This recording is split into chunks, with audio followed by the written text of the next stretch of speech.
Love espresso, drip coffee, and cold brew? With the Ninja Luxe Cafe, if you can crave it, you can brew it.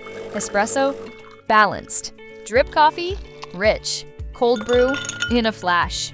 With Barista Assist technology, you brew with no stress and no guesswork. And make perfect silky microfoam hands-free from dairy or plant-based milks. Bring the coffeehouse home and unlock your favorites with the Ninja Luxe Cafe.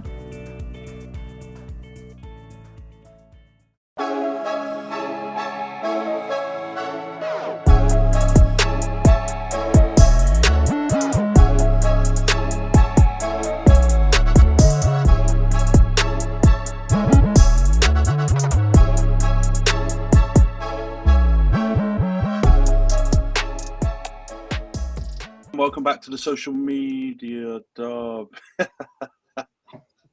What's going on with you? Oh my days! No, Ray's video just stopped right when I was in the middle of that. All right, well, yeah, cut. We'll start again. Welcome back to the social media. Man's gone. That was brilliant. I thought that as well. I went to speak and I just saw a black screen just appear the exact time.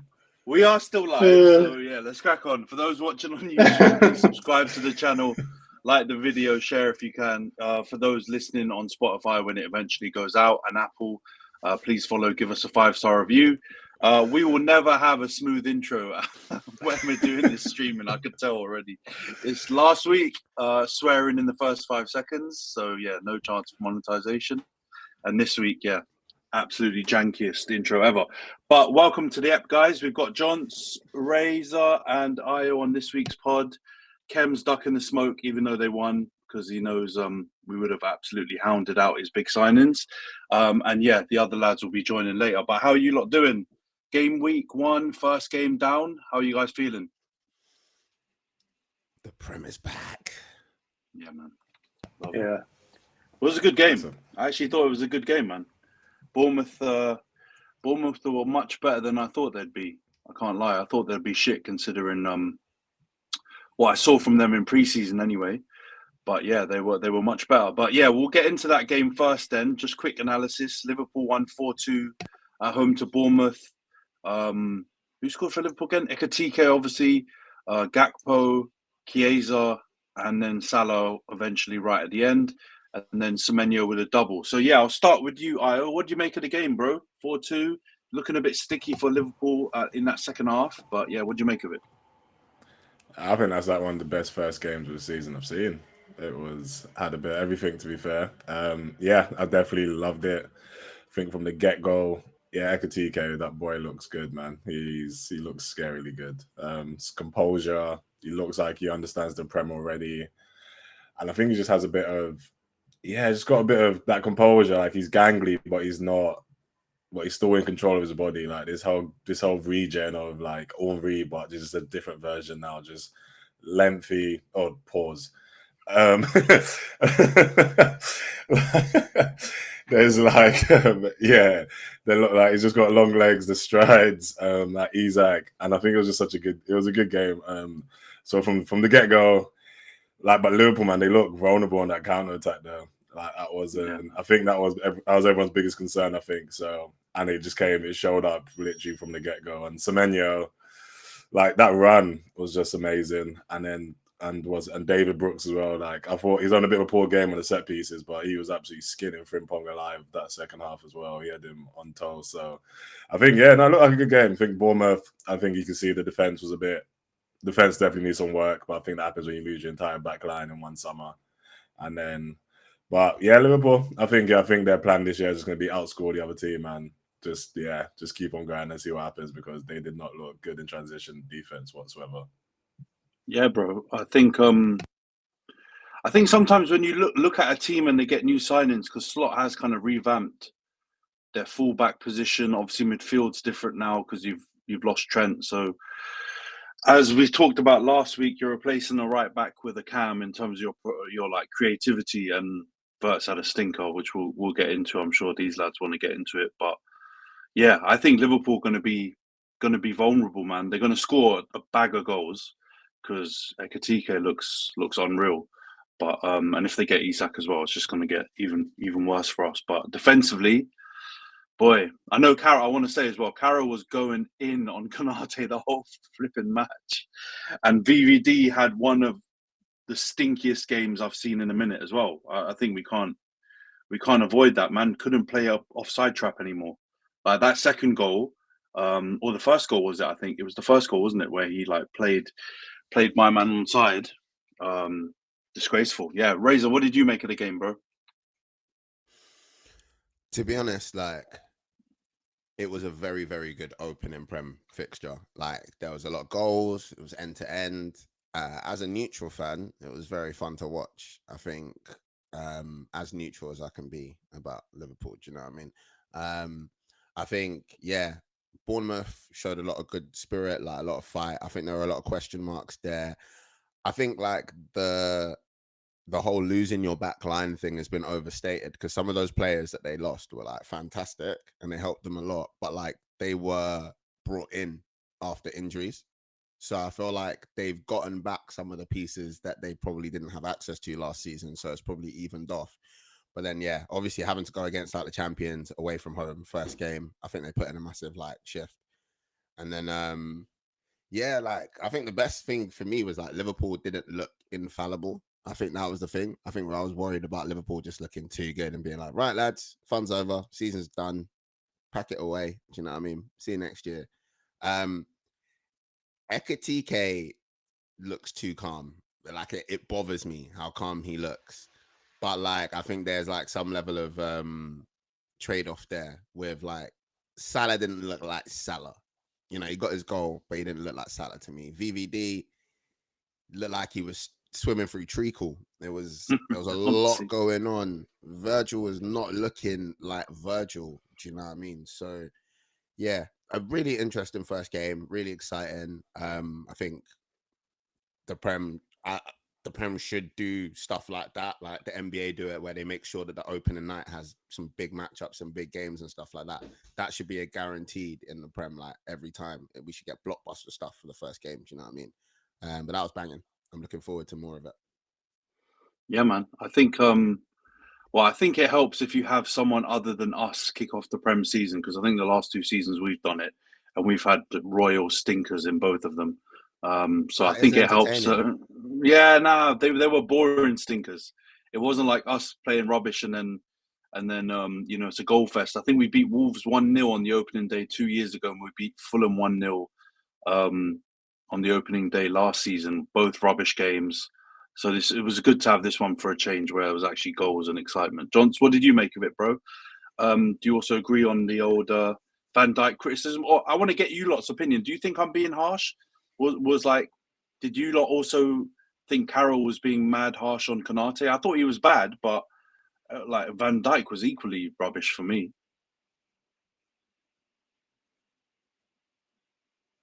Yeah, I mean, I didn't watch the game live because obviously I'm not in the UK right now, and it was at like fucking 3 a.m. or 4 a.m. for me, so I had to watch the highlights afterwards.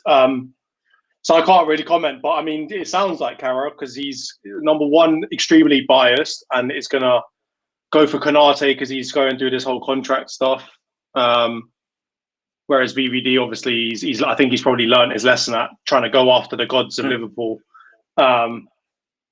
Because I think he's realizing he is not considered to be a god of Liverpool, even though he probably thought he was. And then obviously, yeah, because he's a centre back, he somehow talks like he was bloody Cannavaro, and feels like he can comment on other centre backs very frequently. So it makes a lot of sense as to what you're talking about. But I don't know, Ray or Io, do you think that Carroll was harsh? Because he's been known to be harsh if you're Chelsea or apparently Konate. I don't listen. I don't listen when Carroll speaks. I'm gonna be honest. Like, I just, my brain just switches off when he speaks. And it's weird because I think he's reached a level of punditry recently, he's reached a level of punditry where like I don't, like Shearer. If I see Shearer on, if I see Wrighty on, I know what club you're going to be biased towards. You can be biased towards Newcastle. You can be biased towards Arsenal. You're going to say nice things about the players. You're probably not going to be as harsh on players that you like. But Carroll, like, them man seem to have like a soul.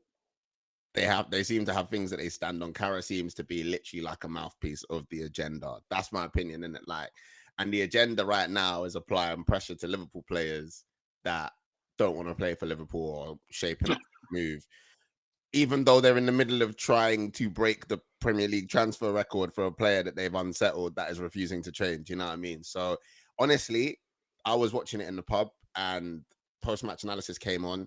Cara started talking. Several people went to the bar. Some people went to the toilet and or and I'm pretty sure that was when like the bar staff decided that they needed to turn back on Smooth FM or whatever they have playing in the background normally. Like nobody was trying to play it. Yeah, man. I don't know. Like in the nicest way possible, I've not rated Konate that highly ever. So I don't think like he played that badly for him. I think the real stinker was VVD in it, and then for Cara to not say anything about that and then try to put the heat on someone else, it's looking real funky in the light, bro. You're looking real scary.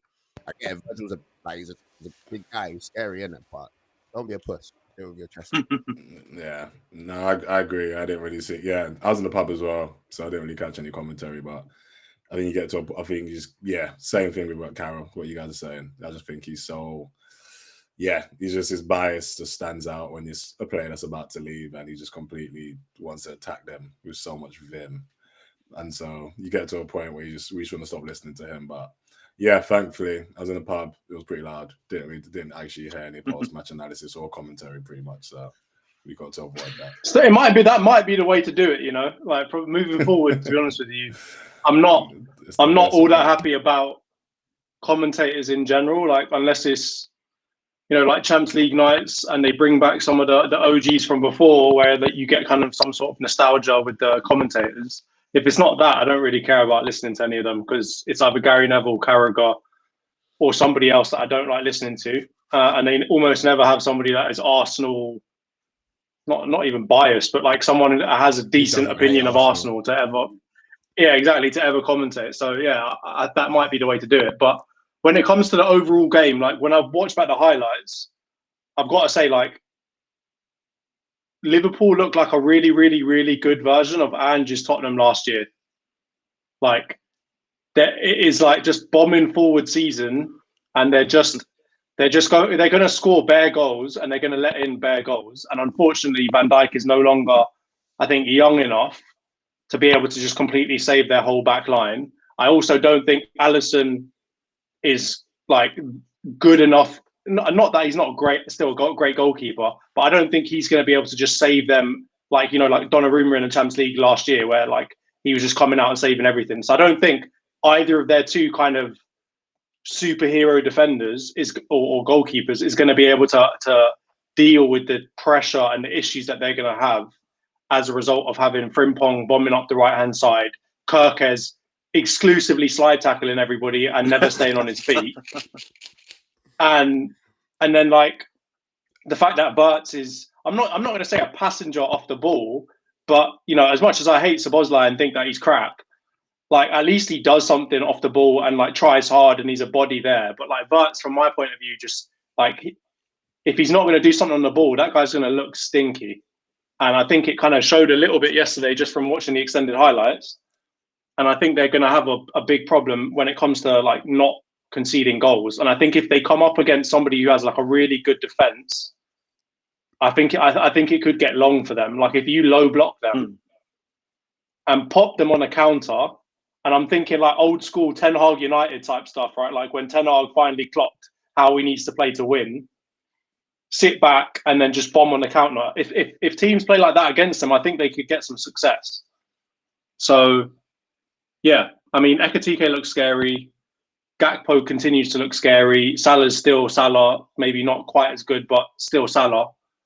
I think it's gonna be scary, like coming up against the three of them. And I feel like Saliba, Gabriel, like the Nottingham Forest defenders, etc., are going to have a lot more nightmares this season against Liverpool than they did last season, which is saying something. So yeah, it's going to be weird. I just want to say one big shout out to Semenyo, because I feel like there was like earlier this season, or in the transfer window, right? Like there were some links about him potentially leaving, and there were some numbers thrown around, and there was like this whole old school brigade that came out and said, "Oh, 70 million for Semenyo. What world are we living in?" kind of shit, and they kind of talked down on him a bit. And I feel like, from my point of view, I would argue that I think he's more impactful than a player like Eze even. So I feel like he's probably been hard done by early in this transfer window, and I just want to give him a big shout out because he's class. Just say that he's better than Madueke. We know. Oh no, yeah, of course, he's 1,000% better than Madueke. You're obsessed, bruv. If he said he's better than Eze, if he said he's more impactful than Eze, he obviously thinks he's more impactful than Madueke. Just say it. Oh my God! Am I going crazy? Am I going crazy on like he's as impactful as Eze? Maybe not more, but like he's as impactful for their team. I don't think you're going crazy. I think, seeing as Io wants to talk about Madueke, we'll talk about Noni for a second. I don't want to. He's Prem proven in a different way. He's kind of more comparable to an Embremo or a Cunha going to United on a lesser extent, in the sense that this is somebody who has proven that they can do it in the Prem, playing 90 minutes every week, putting the team on their back, being a game changer. The question is now, can you do it on a bigger stage with brighter lights at an Old Trafford, the Emirates, Anfield, etc. So yeah, and I completely agree with that. I just think, again, one, do you want to leave somewhere where you're the big boy? I think if that somewhere is Bournemouth, then yeah, the answer is probably yes. But then two, are you prepared to like be a backup and play in like that position, and like can you do it when the lights are bright? I think Semenyo in the current market for 70 mils isn't the worst deal of the summer. Do you know what I mean? No. We're not going to talk about what we think the worst deal of the summer is. Well, yeah, please God, no. We're doing a little bit of I agree on the point. Semenyo is very cold. A bit of recency bias, yeah. He's a very, very good player. I think the costing now makes more sense because we're seeing these other deals and we're like, all right, that's why I made the point yesterday. If I can't remember I don't think I used Madawooks on purpose, but Kudus for 55, he's as good as Kudus. And if Bournemouth have got more power, I don't know how West Ham sold Kudus for 55 million, by the way. They need to have a word with themselves because you didn't watch West Ham last season. No, I get it. He was shit last season, but no. West Ham was shit last season. No, but he was shit too. Yeah, but like he was basically their hope. He was basically their hope of being better, and like they were like, if we're letting go of this guy, you better bring the cash, man. Like, yeah, but like they could have still got more, in my opinion, right? Like I think definitely. the hype on Kudus the season before was that he was like, how did we with Ten Hag go for all the shit Ajax players and not go for Kudus? Was basically what everyone was saying. But yeah, I mean, if you look at good, but before these other signings, if you look, I do think 70 looked a bit crazy. Even if I really rate Semenyo, if you didn't have these other signings as like a yardstick to measure it, just throwing out 70, you would go, what the hell? That's a lot of money, right? Yeah, but especially if you're West Ham and you saw Tottenham putting in bigger bids for Gibbs White. Like, why are you not trying to push them to say, you know what, you're going to pay that for Gibbs White? Why are you not paying that for Kudus? So, like, yeah, someone out in West Ham has had a mare on that one. But yeah, overall, I think Semenyo, he continues to look really, really good. I think obviously Bournemouth have lost a lot of players, but when I was setting my FPL team and I was just going through the Bournemouth players like in the attack, they've still got Evan Nilsson, who's a baller. They've still got Semenyo, who's a baller. I think they're gonna be okay. They're not going to be as good as last year. I mean, they've lost pretty much all of their their centre backs, right? Like, or all of their good ones, starting ones, right? So I think it's going to be a harder year for them, but they still look really, really good going forward. And I mean, did you not see that training video of Semenyo earlier in the transfer window, where man was just slapping in finishes left, right, and centre? I don't think he missed a single one, and he pretty much hammered them all as hard as he could, and they went like, in various different corners of the goal. So I feel like he's going to be. I think he's going to be banging in goals for them. I think Evan Nilsson's still going to be good. So, yeah, they look good. But Liverpool, yeah, man, they look vulnerable. Has Kirkes always been like a head loss merchant? Because I don't remember ever seeing that. I was trying to think. Is it like a thing? Did he have like, when you have a lot of like resentment? Yeah. What I thought, I was like, I tried giving the benefit of the doubt. Yeah, I was like, maybe what happened yesterday is my man got dumped. He got cheated on and dumped by his ex. Yeah, she didn't see the value in him.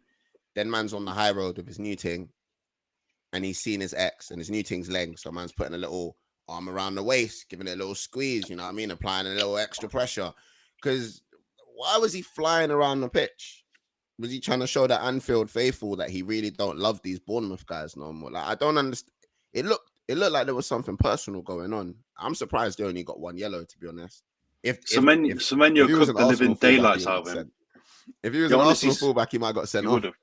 He would have, maybe. But Semenyo cooked the living daylights out of him. It made me think, like, imagine what was going on in their training. I'm wondering, like, maybe Semenyo was that guy that just ripped Kirkes every day in training, because he had him on toast every single time he took him on. Like, Kirkes was, I think that's what caused him to, like, head loss and just start 2-footing every single challenge that he could. Because I thought he was just like, I can't be shown up like this on my Anfield debut. Because I thought he had a horrendous game, man. I think pretty much all the new signings, minus Ekatike, were god awful. Like Wirtz, I don't know, man. The thing about him, I'm not gonna allow whatever lying fee Kem says, even if it's that low fee of 116 or whatever. You can't come in, do nothing off the ball, and just do simple 5-yard passes and a couple shimmies. I'm sorry, bro. Like, if Pogba was doing that plus way more for 90 million and people crucifying him. So I'm sorry, but if I hear one more comparison to Paul, Paul, Labil, Pogba, like, no. Brothers need to earn comparisons. I keep hearing people talking about him and Pogba in the same breath, and I feel offended on Pogba's behalf, bruv, because like, Wirtz is very talented, isn't it? But like, doing it if you're in the Bundesliga and you've got a player like Granit playing like a lot around you, you can just walk around the pitch. In the Bundesliga, you can probably walk around the pitch in like 8 out of 10 games and not get exposed. But we said it. This is the point in time where you load up the clip of me saying he's on fraud watch from game one. Game one happened. He's really talented. He's really impressive. But we've seen so many players like that come to the Prem and struggle to adjust to the pace, the physicality, the work rate that's needed. And I think, like John said, like, if that's what he offers off the ball, which is basically nothing, and then on the ball, I'm not gonna lie, on the ball, that's kind of what you expect him to like shine in it. You expect it to be a thing like, all right, he's not really doing anything there. He's gonna get the ball and he's gonna make some magic happen. Sabozalai looked a bit more magical. He was shit on the ball, bro. He was shit on the ball. And there was even one video, bro, like even with the physicality part, where Semenyo just absolutely wastes bodied him, flying, and it's just welcome to the league, little nigga. Welcome, and that's gonna be the consistent thing for sure. Like, it's happened to Ozil as well. Like, Ozil was a type of similar thing. He struggled when he first came. I don't think they're ready for finesse players. Like, they're good, but obviously the Premier is just a whole different ball game, man. Like, unless you can hold yourself well, you're gonna struggle. True. You've also got to remember, like, him and Frimpong are both coming off of a system where they had 3 centre backs behind them at all times. Right? They're coming off a Xabi Alonso system, the 3-5-2 or whatever, where Wirtz is basically playing as one of the strikers, where Frimpong's essentially playing as a winger, and they're now going into like a 4 at the back type system. And as much as Liverpool fans want to say that VVD is the best centre back of all time in the Premier League and this, that, and the other, he ain't going to make up for 3 centre backs at the back. So I think both of them are going to get a rude awakening, and Arne Slot's going to have to try and change them, because they're going to need to do a hell of a lot more off the ball, because they ain't got 8 players behind them protecting them at all times. And especially if you look at the fact that, like, maybe this could have worked if, Arnie went and bought like a left back who's also kind of like a centre back, right? Like a Calafiori type, where, all right, Frimpong's going to bomb up the right, and then the defenders left over will kind of shift over and just be like a 3 at the back type thing. That ain't happening. Kirkes is going to go up there as much as Frimpong, if not more, or he's going to be on his arse somewhere near the touchline because he's tried to slide someone from 3 meters away. And that's going to be a struggle for them, and they're going to have to learn really, really quickly that, that ain't going to work here. And that's why I kind of compare them to this, like, Ange Tottenham type football, because it's like unrealistic types of football. Like, you're not in one of these leagues where, people are just going to allow you and not chase after the ball and not like counter-attack you really, really quick. And I think if you looked at Semenyo yesterday, that was part of the reason why he was ripping them, because he's rapid, he dribbles really quickly, and he's got an unbelievable like finish. And he punished them multiple occasions. So it's going to be a tough one for them. But I wanted to ask you guys, like, one thing about like about Ekitike and potentially about the Isak situation. Do you feel like if Ekitike keeps putting in sick performances, that maybe this helps Liverpool say, you know what, we actually don't even need Isak. Let's not go too hard on him. Let's just keep Ekitike, because that could actually end up working out the best for everyone, as long as Newcastle obviously stay strong over there. If Ekitike is putting in baller performances, maybe Arnie says, you know what, mate, I don't even need Isak. I've got Ekitike. I don't know, man. I think they're gonna go for Isak regardless. I think Ekitike is balling out. I think Gakpo, as much as it feels harsh on Gakpo, you know, because he's not the most aesthetically pleasing player like on the eye. Like he's very like simple, but he's mad effective. He scores a lot of goals. It's actually underrated how many goals he scores and the impact he has. But I feel like he hasn't got the staying power to like solidify that left wing. And I can see Ekitike drifting in from that left wing and being an absolute problem, as well as being a problem in the 9. So I can see them still getting Isak and just having like an absolute like it's scaring me thinking of it, like Ekitike on the left, Isak up front, and Salah on the right. Because like Salah, the thing is, it's not even like his game scares me, because honestly, he plays shit most of the time, but he just scores a goal. Like he scores a goal every single game, like without fail, and there's no point even doing Salah watch anymore, because like it feels like your defender can pocket him for 89.5 minutes of the game, and he'll score a goal at the end on transition, or he'll get a pen and he'll somehow tuck it away, even though his records are not great. Like they've got an unreal attack already without him, but I feel like the numbers.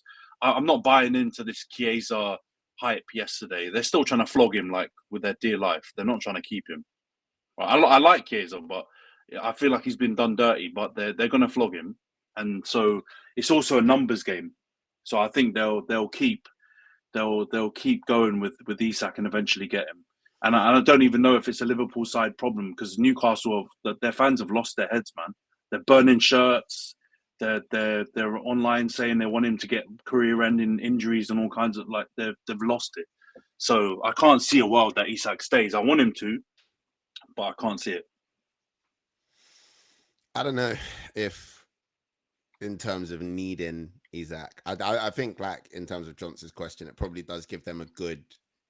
Like the further it goes on and gets shitty, like the way it is, the better it gets for Liverpool's position on the map. Because it's like, oh yeah, look, we signed a striker, he's banging goals. We've got a left winger who can play through the middle. We've got another striker on the bench that we do want to send back to Italy as soon as humanly possible. But for the purposes of this discussion, we've got another striker on the bench. Yeah, I think it can only strengthen their position. I think all the Newcastle head loss and whatnot only strengthens their position as well, because it's just like he's not coming back to play for you guys. Like every day that passes, Eddie Howe, I feel like he's trying to do the maddest damage control in interviews without getting his head back blown off by like all the like the Toon Army, because he's like, you know, he's the kind of player I'd love for him to be happy here. If we've got access to him, we'd love to use him. Because what do you say? You got like one of the best strikers in the Prem. It's like, yeah, bro, if the window closes and you're still here, train with the under 23s for a bit, but I beg you come back and help us do some stuff here. And it's like, it seems to have gotten toxic past that point.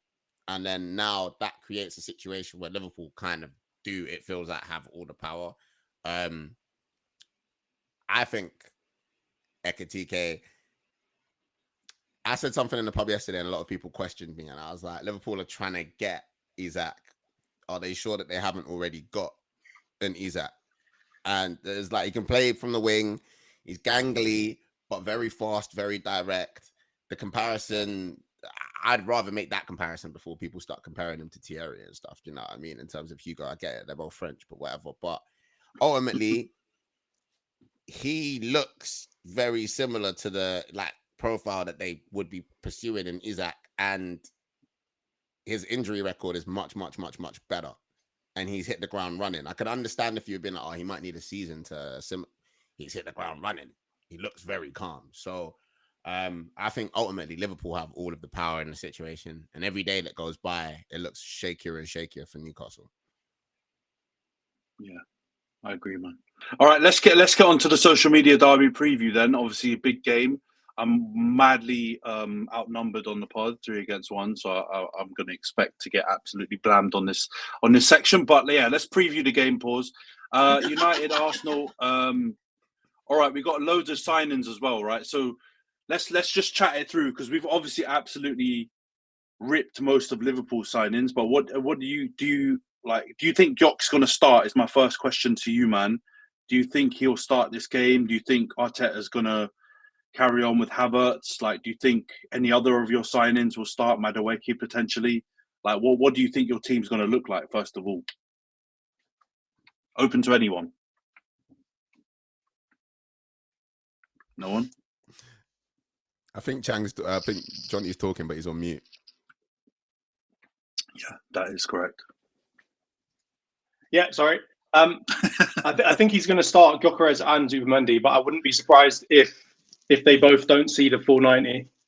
And the main thing there is just I think Zubimendi's more locked on to play from my point of view, just because we've got kind of a gap there, and unless he does something like really unorthodox and puts like Havertz, or I don't know, somehow gets Marino in there, I think he's probably going to start Zubimendi. And I also think that Zubimendi has obviously been with us the longest, so in terms of like preseason match fitness, aligned to our tactics, etc., like he's probably the most aligned.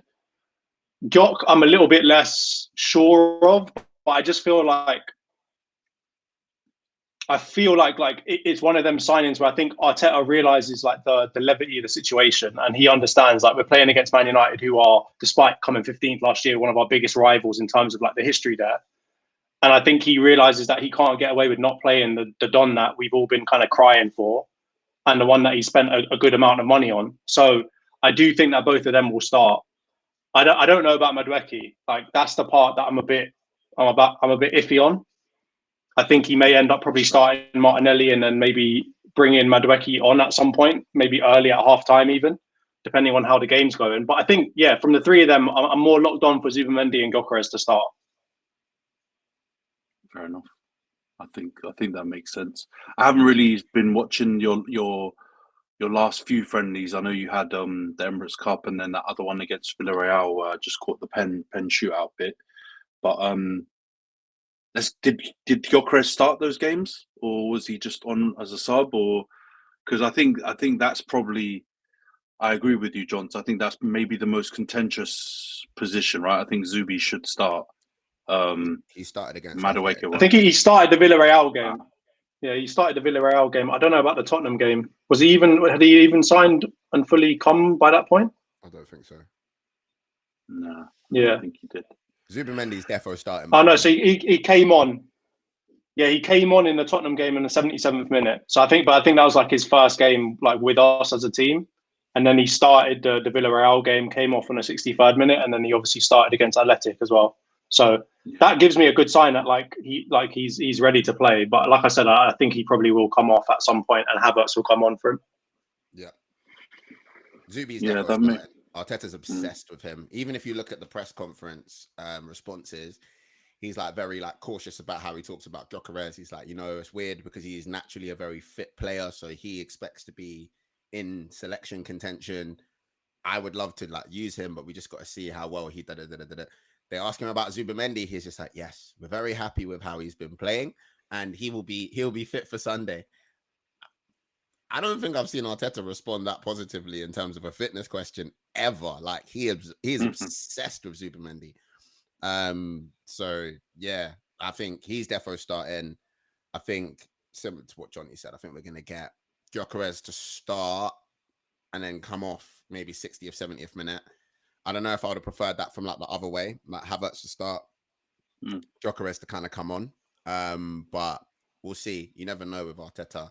I think Madueke might see some time but on the pitch, but I think that's really dependent on how the game goes and where he implements him. I think we're more likely to see him coming on the left because Arteta's not going to stop being Arteta.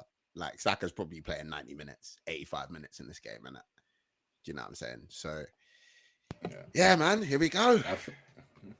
I see. I'm the opposite. I was in the pub yesterday, and I got one of my mates is a big Coventry City fan, and he was just like, "Gyökeres is starting." I was like, "There's just no way.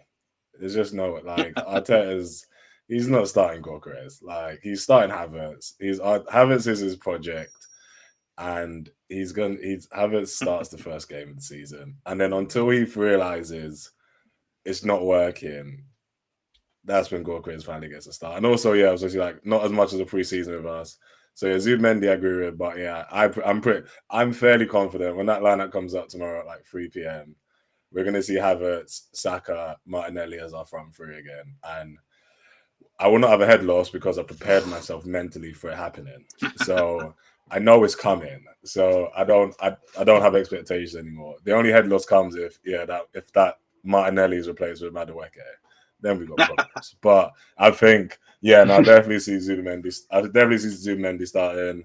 Hopefully Gabriel's like back to full fitness, fingers crossed. And then we got same from the back line as well. And I just think Havertz starts, and then Zubimendi, Rice, and Odegaard. And but I think that's definitely. Do you think that Havertz is starting purely just because you expect Arteta to do the opposite of what is logical? Is that your reasoning for it?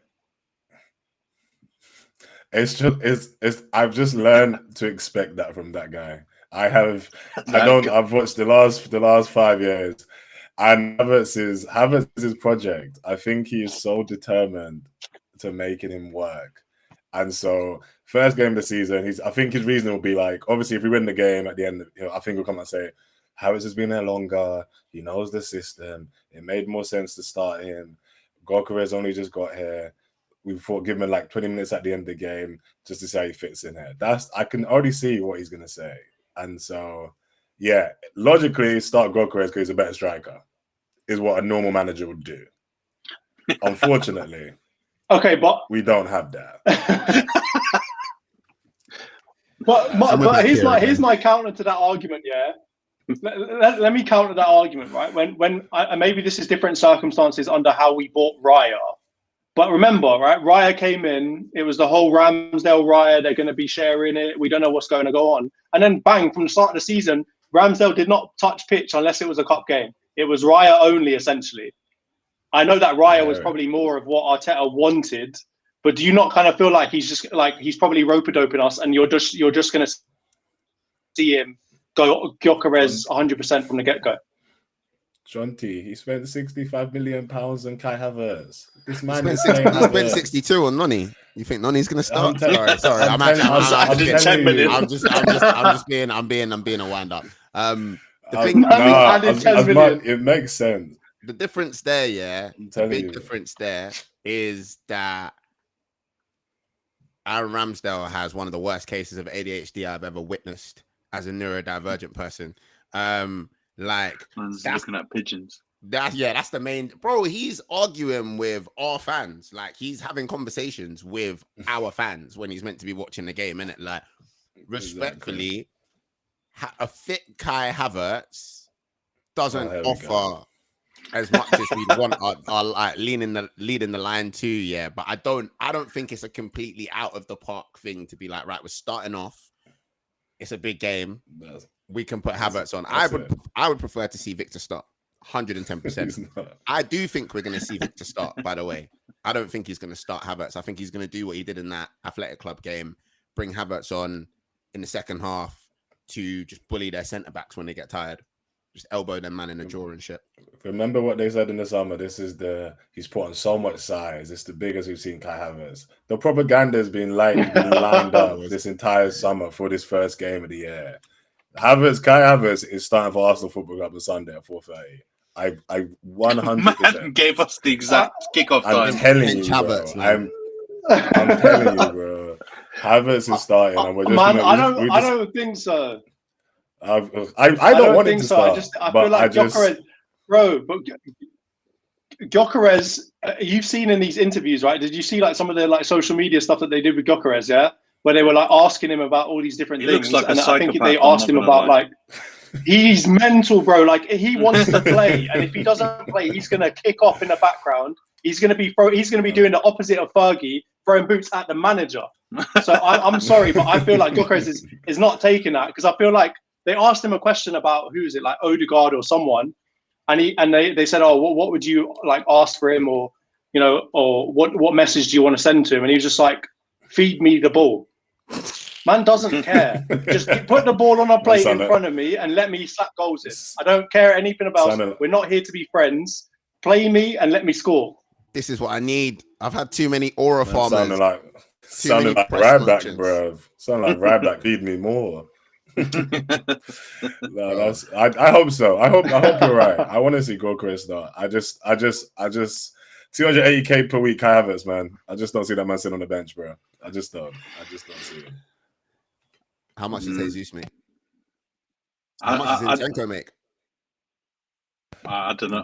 Give Jesus healthy knees and he'd be starting the game. I tell you that. Give him some healthy knees, he'd be starting. Let's not do this. I'm telling you. I have great opinions on Gabriel Jesus. When he's fit, when his knee works, he's a good player. Exactly. Great player. Exactly. When the knees are healthy, he's there. I'm just But you know what? I agree with you. I agree with Ayo's end result, but I agree with Razor's like logic on it.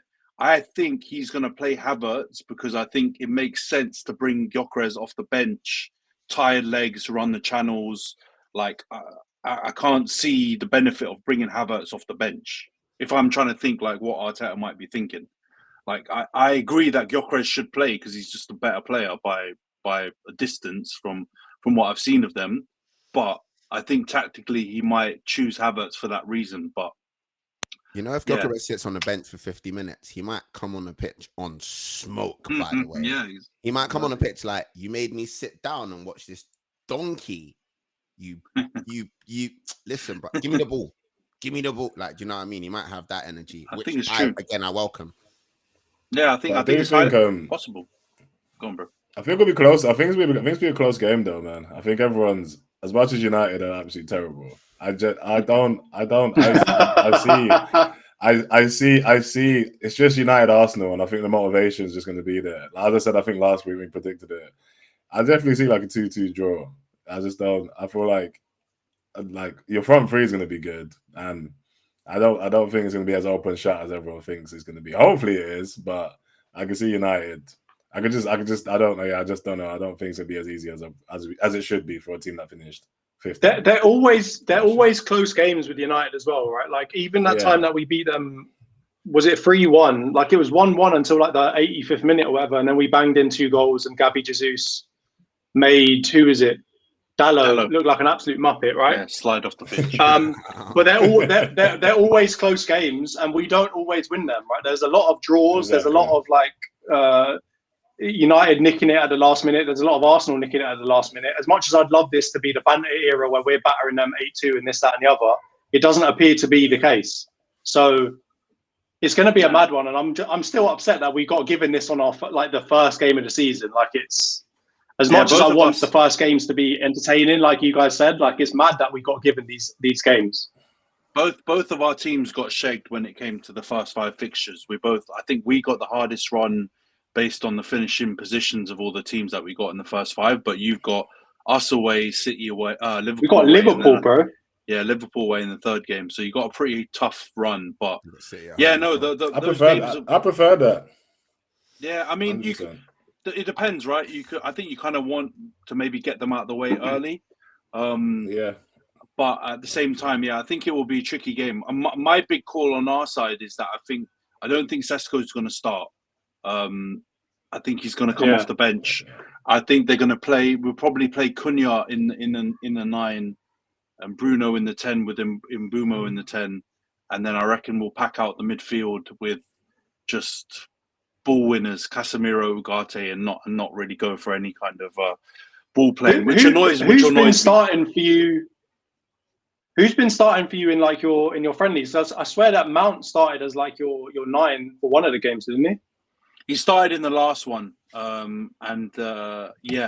I think that was some mind games. I think that was the idea, to try and let Rasmus know that he's absolute shit and we're trying to get rid of him because man didn't touch the pitch and we played Mount in the 9. So I think that was mind games, to be honest. But in previous games, we've been starting either Cunha in the 9 or Rasmus in the 9, with Bruno in the 10 and Kobe and Ugarte in midfield. But I don't think he'll go for Kobe in this game, as much as I'd be happy for him to play in there. I think he's going to go for the ankle kickers, and he's going to put Ugarte and then Casemiro in midfield, I think, to try and rattle Zubimendi and Rice. But yeah, I don't think we're gonna start Sesko. I would love to start Sesko, but I don't think we'll play him. He'll come off the bench, I'm pretty sure.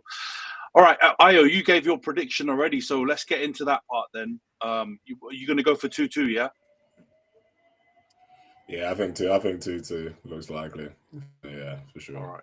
All right, Razor, what are you saying, bro? What's your prediction on the game? Got a temptation with that 2-2, but I'm actually leaning towards a 3-1 Arsenal. Or I think United. I think you're from pretty much spot on with the analysis from both of the boys. Actually, I think United have made massive improvements on their front three.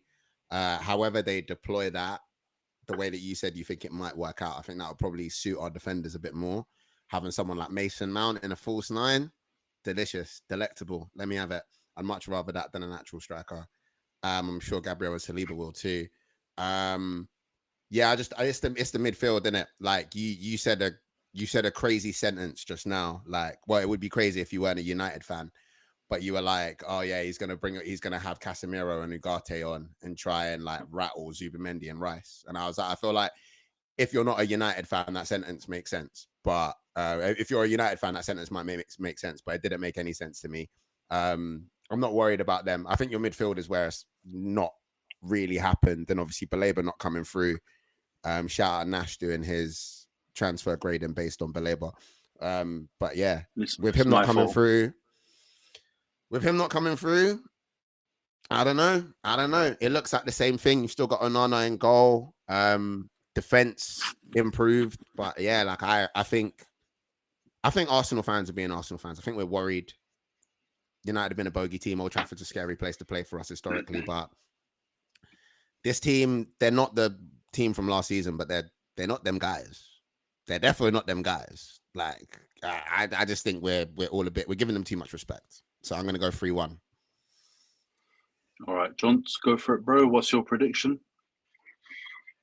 So I think one of the big things everyone's got to remember, right, is that like in this 3-5-2 or was it 3-4-2-1 formation type stuff that he does, he can either play two defensive kind of wing backs or he can play two attacking ones depending on who he's playing. And every single time that we played them last season, he stuck in Mazraoui and Dalot in those positions and basically had a 5 at the back. And it basically led to them just low blocking us really, really well, breaking on counters and being able to score against us, right? So I think it's going to be, first of all, a terrible game to watch. It's going to be hideous. It's going to be low block season. It's going to be Arsenal just looking to pass. It's going to be Odegaard doing his little dinks to no one sometimes. It's going to be that kind of game. And that is going to stink for the fans to watch. And as a result, I think it's going to be not like a super low scoring game, but I don't feel like it's going to be like the one of these big scoring games. So I'm going to go for a 2-1 Arsenal. And I'm going to make a special caveat here. This is my big shout of the season, which is actually not that big a shout if you're an Arsenal fan. Someone from Arsenal is getting sent off. And the goal that we concede is going to be a penalty off of some sort of new holding rule that they put in place now, where they're going to be giving away a lot more penalties off of corners. So they're going to get a corner. Gabriel or somebody, probably Miles Lewis-Skelly, because that's always seems to be him that gets targeted. He's going to touch someone a little bit too much, and he's going to give away a penalty, and that's going to be their goal. So those are my big shouts. We'll win 2-1, but it's going to be a shaky one. We're going to be 2-1 up and then get a man sent off late, and we're going to have to low block you. Wow, man's throwing in crazy shouts. I can see you've definitely watched that Howard Webb clip on YouTube where he's talking about all the new rules. I knew it straight away. All right, yeah. Raya's getting a yellow card for holding it longer than 8 seconds. Skelly's giving away a penalty and getting a yellow for it. Like we know what's going to happen, lads. Come on. Honestly, I swear, Arsenal fans are the football equivalent of flat earthers, man. There's so many conspiracies. It's nuts. Just give us a prediction, man. No. I've got. Yeah, what's your prediction? Exactly. Three against crazy. one. I'm gonna, bro. I have to come out swinging. It's 3 against 1. What am I supposed to do? Just Take it. Like, bring your prediction. We're not asking about your conspiracy theory. I don't have a conspiracy theory, bro. I think we're gonna win 2-1. But I agree with the general way of the game. I think we'll start off low blocking the hell out of you. But I do think in the home tie last season, we started that way in the first half, and it didn't actually work that well. And in the second half, he went to the more attacking version of the formation, and we actually played way better against you guys. And in my opinion, should have won that game last season. If Bruno isn't missing sitters, then we would have won that game at home against you lot. So I think that's probably going to be how the game's going to go. I think we'll try and keep it kind of boring and as tight as possible in the first 60 minutes, and then probably throw the kitchen sink at you if the scoreline's level or we're trailing. So I'm going to go for 2-1 us. I know you were better against Bilbao, but you haven't moved me in the friendlies. So I was expecting you to come up with a different style of play or kind of adjust it more with Gyökeres. But from what I've seen in the little bits of the friendlies I've seen from you guys, it looks like the same kind of approach, which I don't think is going to work. I think you're going to need to change it with Gyökeres in the team to actually get the most out of him. Otherwise, you might as well just keep Havertz or Marino in the 9 and keep playing that football you were playing last season. But yeah, I think it will be tight. I don't agree with the 3-1. I think that's the roguish shout, because even the other games we've had in the last last 3 years, all the games. I know there was the 3-1, but at the Emirates, what was it, 2 seasons ago? But that was 1-1 until like 89 minutes. We scored an offside goal, and then Rice scored, and then on the counter in the literally last 10 seconds of the game, he scored the third one. So I think it'll be a one goal difference either way. I don't think it will be a draw. I think we both need to win it as well, because Liverpool won. I think City's going to win today. Chelsea are going to win today as well. I think, or on Sunday when they play. I think it's going to be a lot of pressure on the game already. All right, guys, let's go on to the preview for the other 3 Big Six teams. I know you guys were lobbying for Spurs not to be included, but considering how they've been playing recently and the fact they beat you last time in the friendly, I feel like we got to put them in. They're playing Burnley at home. I'll start with you, Johns, this time. What's your prediction on that game, Spurs at home to Burnley? You're on mute, mate. This guy's moving like Zoom in 2019. What's wrong with you, bro? Unmute, son. I'm being respectful of the other guests, not to have the background noises and this, that, and the other. But yeah, I think Spurs win. I'm not moved with Burnley at all. I don't think that the signings that they've made are going to be enough to keep them up. As much as Spurs are Spursy, like I've said before, and in my prediction, I did say that I think Spurs will actually surprise a lot of us, because I think Thomas Frank is a very, very good manager. And if they don't get all the injuries that they kind of had last season with a manager that actually cares about not letting goals in, I think they'll end up being a lot better. So I think Spurs win that 3-1, and I think the Burnley goal is going to be massively against play. I don't feel like they're going to deserve a goal at all. I think Spurs are just going to be a bit Spursy and let a goal in. Yeah, fair enough. All right, Razor, what's your prediction for that one? Yeah, pretty similar, to be honest. I could see it being a 3-0, maybe even a 4-0, just because Spurs' first home game coming out and being like, welcome back to the Prem. Yeah, but I can see a 3-1, 4-1. I just echoing what Johnny said. I can't really see Spurs not being Spurs for even 2 minutes against the run of play and conceding a goal. I do think they'll get a lot of goals this season, though. So I think final prediction, split the difference, probably 4-1. I think we're going to see a lot of goals from them. Right, you guys are going for a goal fest. What's your prediction, bro? You also going for something similar? Yeah, pretty similar. I think I'd say about 3-0. I think 3-0 at home. I don't think Burnley's going to offer anything really this year. So, yeah, I think 3-0. Spurs unfortunately take a good win. And then, yeah, I said, as Johnny said as well, Thomas Frank, I think, is a great manager. So I think he's definitely going to have them playing the right type of football. And yeah, so yeah, Spurs 3-0. All right, that makes sense. I'm not sure about the goal. Like, I know they scored a few against PSG, but it seemed like in the other friendlies they weren't quite as fluid going forward. Like, he's got them actually looking mad strong defensively, out of nowhere, considering how Ange had them looking. But I don't know if that attack just still stinks, bro. They're playing Bayern Munich and PSG though. They're playing Burnley. I know, They're but gonna come clap on, man. their cheeks, man. They're gonna get listen. Yeah, but I mean, in saying hate- that, bro, they played Luton and did not score. It was a 0-0 draw See? in their No, I club don't friendlies. think- They beat us obviously 1-0, drew with Newcastle 1-1, and then got battered by Bayern. Yeah, I think eventually, Frank's team they do play like they basically play like a Swiss Army knife of football. They can play any style of football, including like really attacking. But I can't see it being like that game week 1 as shite as I'm predicting Burnley to be, because I agree with you guys. They're going to be terrible. Scott Parker as well. I'm predicting him to quit after like game week 5. He's not even lasting until like the first or second international break. Like he's a big time quitter. So I think that team's poor, man. But I'm gonna go Spurs 2-0. Yeah, come on, bro. He's quit like the last few jobs he's had in the Prem for like the most stupid reasons. But yeah, I'll go 2-0 because I think they'll win because Burnley are rubbish. But I think that attack is just not it. All right, let's go to the Wolves City game then. We'll flip it. We'll go the other way round. Io, what's your prediction for that one, bro?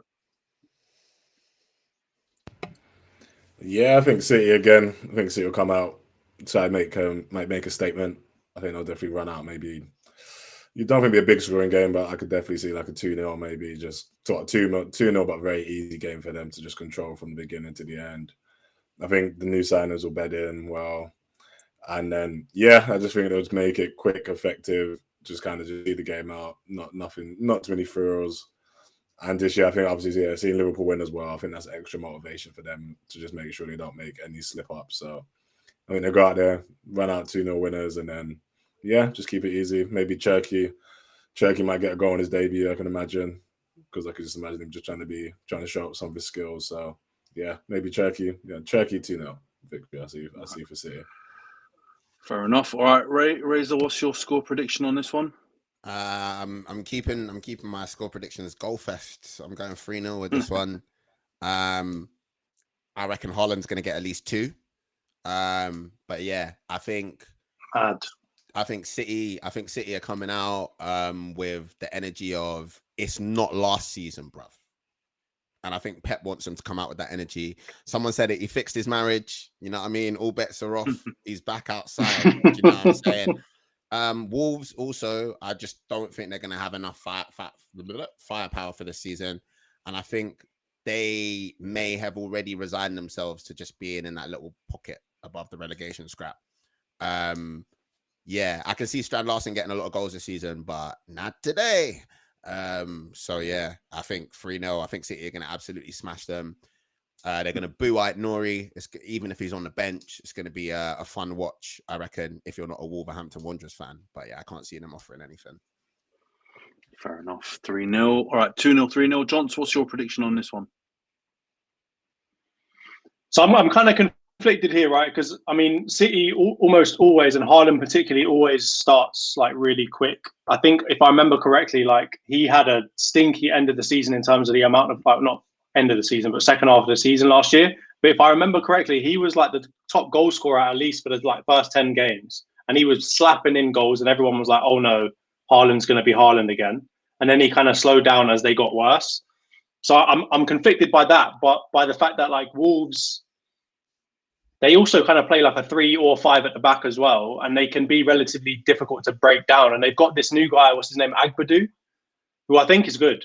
And I feel like Agbadu will be a good player for them, but I just don't know if it's going to be enough to deal with City. So I'm probably going to go for like a 2-0 City win, but I don't feel like it's going to be a proper routing. And I would agree with Razor that I think Haaland will probably get either one or both of those goals. All right, fair enough. I'm gonna break the mold a little bit. I I don't disagree that Wolves are going to be in a scrap, but I really rate their manager. You know, last season what he did when he came in, like no one knew who he was, and I mean, speaking personally, I loved Gary O'Neill. I thought he was class, and I didn't really, I didn't love seeing him losing his job in that way. But he really got them playing, man. And I think I don't know too much about their Cunha replacement. I think they signed some Colombian youth from Brazil or something, so I don't know that much about him. But if let's say he's like 7 or 8 out of 10 compared to a Cunha, then you've got someone that can still execute the same system that they that they've been playing. So I think they're going to actually give City a good game, and I think you guys are missing out on the fact that City's defense is absolutely diabolical. Like they've got an absolutely diabolical defense. So I can't see a clean sheet coming for City in this game. Definitely not. So I'm going to go for City to win, but I'm going to say 3-2. I think Wolves are going to bag a few at home, and yeah. I think there's going to be some. They've still got Strand Larsen, haven't they? Yeah, they've got Strand Larsen. Because they've still got Strand Larsen, who's a baller. I like their midfield as well. They've got João Gomez and Andre in midfield, like two like decent ballers, but also quite physical in midfield. I think they're going to give Reinders and who's going to play midfield because Rodri's injured, right? So I'm guessing like maybe Kovacic or something like that. They'll give those guys a good game. It'll just be Haaland. I like Agbadu as well that you talked about, John. He was good when he came in January, but I think Haaland's gonna bag in this game for sure. All right, let's go Chelsea Palace. This is real tasty now after the Community Shield performance from Palace and the fact they've managed to keep all their big hitters until this game. Johns, we'll start with you. What's your prediction on this one, Chelsea Palace? Oh, I hate this one because as much as I hate Chelsea, I think they are good. Pains me to say that. But at the same time, Crystal Palace, Glasner, and I feel like even if they lost some of their big hitters, Glasner's still going to find a way to make that team look better than they are. And I mean, if you keep their big hitters, you still got Wharton, you still got Eze, you still got Guehi. I think it's a good team, man. They haven't added much in terms of strength. Like, have they bought anyone of any note?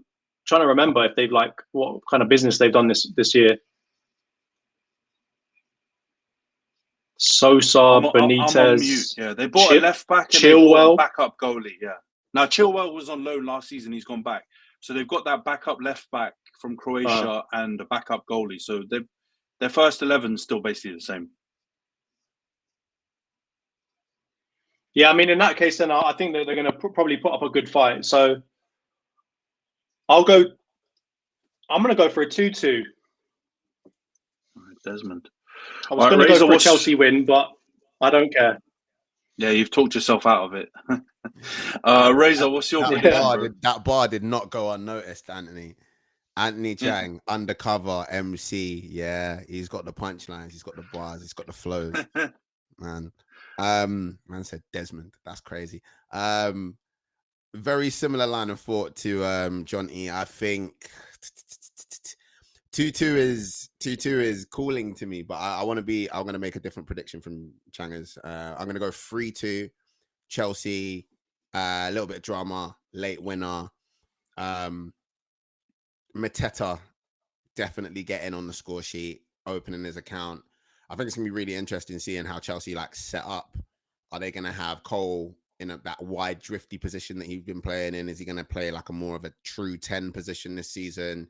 All of the different striking options that they've got means that they're not going to be afraid to switch it up. So, yeah, I think, obviously, I'm probably more emotionally attached to the social media derby itself on Sunday afternoon. But I think that might actually be the biggest, sort of game in terms of a matchup and even contest this weekend.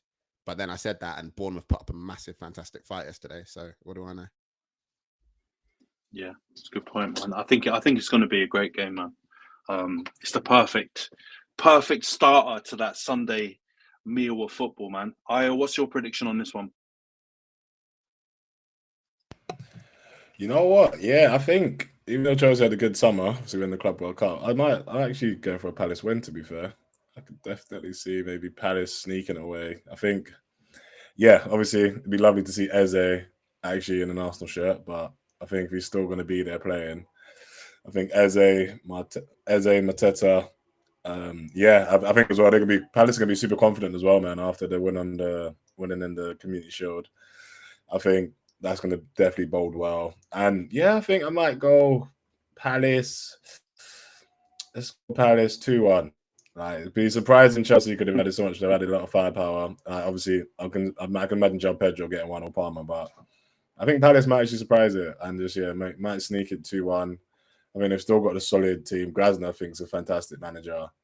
So from what I could, I think Palace might be the biggest shock of the weekend and just beat the champions of Europe. So, or no, champions of Europe, the champions of the world. Champions of the world, mate. Champions of the world, apparently. Of the world, actually, even better. Exactly, the champions of the world. So yeah, Palace. I think Palace have a great start to the season, and yeah, hopefully Eze signs off with the back and then gets himself over to North London. When you say champions of the world, I'm tempted to be like Noah Lyles and be like, champions of who?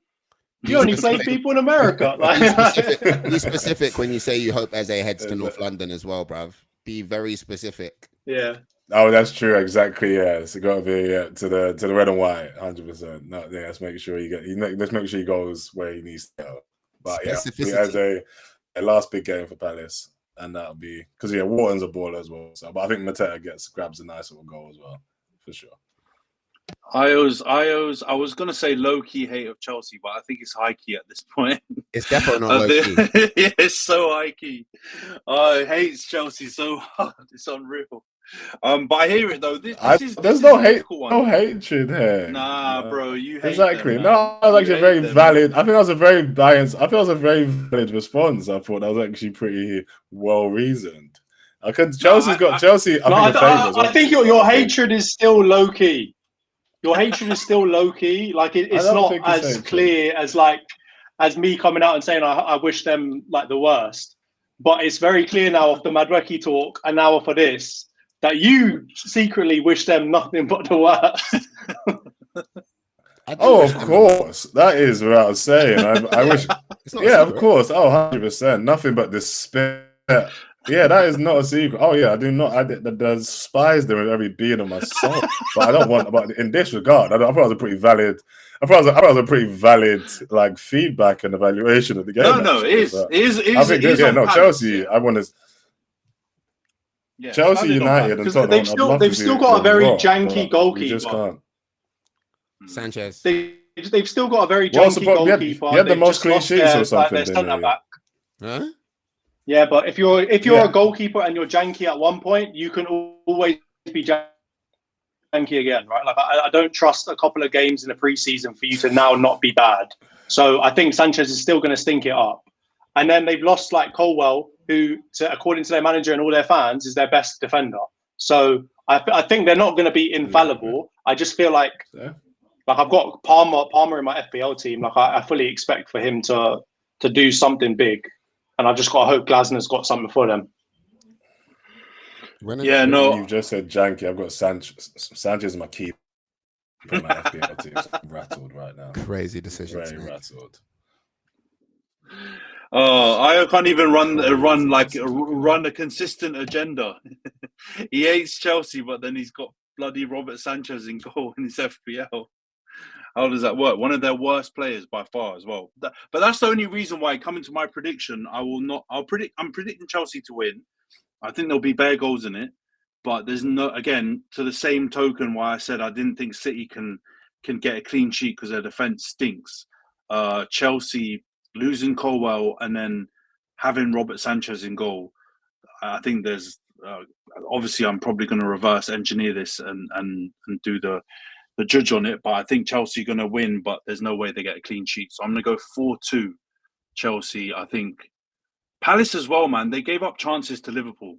So I think there's going to be goals galore in that game, both ways. But all right, cool. So we basically, not one of us, well, no, Io and John went the same prediction for Wolves and City, but everyone else has predicted different scores. I know the chat's popping off. The people are losing their mind in the chat. But all right, cool. Prediction league based on last week's prediction. shamelessly, only me and John got the result right. We both predicted Palace to win. We didn't get into pen talk, but we'll get 1 point for that each. The rest of you guys all backed Paul, and obviously they didn't win. So yeah, me and John's at the top of the prediction league with 1 point each. I'm also just going to quickly share the predictions from the other lads in the sweatshop, because obviously we need to get all their scores for these games that we've predicted. So Kem Laden has predicted United Arsenal 0-0, Spurs to beat Burnley 2-1, Wolves to lose 3-0 to City, Chelsea to beat Palace 2-1. Reese has gone United 1-0 win over Arsenal, Spurs 3-0 win over Burnley, Wolves and City, he's gone 3-0 City as well, and he's gone Chelsea 3-1 to beat Palace. Nash has gone, this guy, Nash has gone 3-0 United over Arsenal. Is that a Baleba hat trick? Yeah, Nashley. Oh, for someone who like gives the most eloquent, like well thought out, like analysis on a lot of things, he just like loses his mind on predictions, man. 3-0 Arsenal, 3-0 United against Arsenal. He's gone Spurs 2-1 win over Burnley.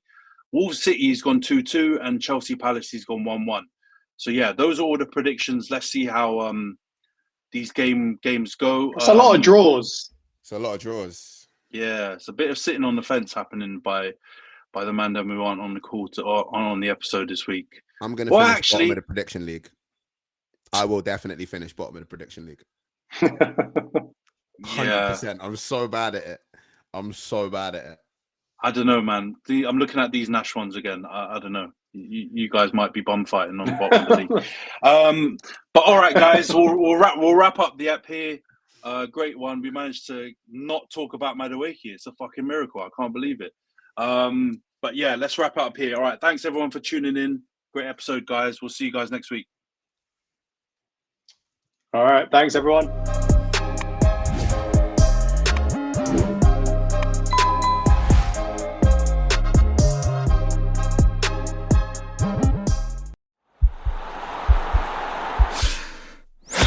This podcast is part of the Sports Social Podcast Network.